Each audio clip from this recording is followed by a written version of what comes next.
দর্শক, আমরা এই মুহূর্তে ঢাকার বাইরের অঞ্চলের সম্পর্কে জানবো ভোটের বিষয়ে, এবং এই মুহূর্তে চলে যাচ্ছে আমরা গাজীপুরের কালীগঞ্জে। সেখানে রয়েছেন আমাদের সহকর্মী মণ্ডল এনাম নিশ্চয়ই আমাকে শুনতে পাচ্ছেন।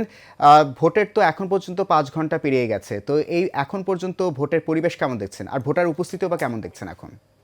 ধন্যবাদ আপনাকে। আমি গাজীপুরের কালীগঞ্জ 5 আসনের যে প্রার্থী আছে তার বিএনপির প্রার্থী, ওনার প্রতিনিধিদের সাথে কথা বলেছি আমি, এবং উনি ভোট দেওয়ার পর আমার সাথে কথা হয়েছে। উনি সুষ্ঠুভাবে ভোট দিয়েছেন এবং পরিবেশ পরিস্থিতি এখনও স্বাভাবিক রয়েছে এই এলাকায়। গাজীপুর 5 আসনে পুরো এলাকায় ভোটাররা নির্বিঘ্নে ভোট দিচ্ছে এবং এই উৎসবমুখর গ্রহণযোগ্য ভোটের মাধ্যমে একটি নতুন বাংলাদেশের সূচনা হতে যাচ্ছে আগামীকাল থেকে। তো ভোটাররা সবাই উচ্ছ্বাসে তাদের নিজের ভোট প্রয়োগ করতে পারে, তারা উৎফুল্লে ভাসছে যে অনেক দিন পর এই দেশে একটি গ্রহণযোগ্য এবং নিরপেক্ষ একটা ভোট দিয়ে গণতন্ত্রের প্রতিষ্ঠিত হতে যাচ্ছে এই দেশে।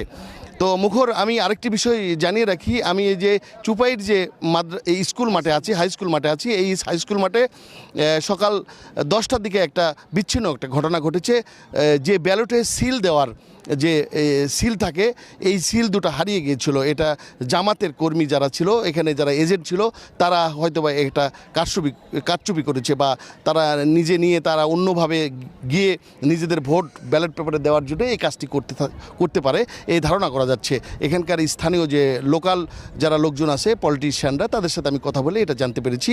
তো মুখর, আমি যেটা বলতে চাই, এই ভোট গ্রহণ সকাল 7:30 থেকে শুরু হয়েছে এবং এখন 12:30 বাজে, প্রায় 6 ঘন্টা ভোট দিচ্ছে।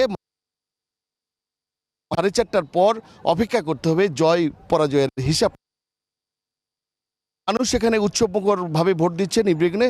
প্রচুর ভোট তারালে আসছে, তাদের গৃহের কাম ছেড়ে তারা সময় করে ভোট দেওয়ার জন্য তারা ছুটে আসছেন, যে তারা পছন্দের প্রার্থীকে তারা ভোটটি প্রয়োগ করবে এবং এই ভোটের মাধ্যমেই নির্বাচিত হয়ে এখানকার যে প্রতিনিধি, তারা এদের ভাগ্য উন্নয়নে নির্বাচনের পরে কাজ করবে, এই তাদের প্রত্যাশা।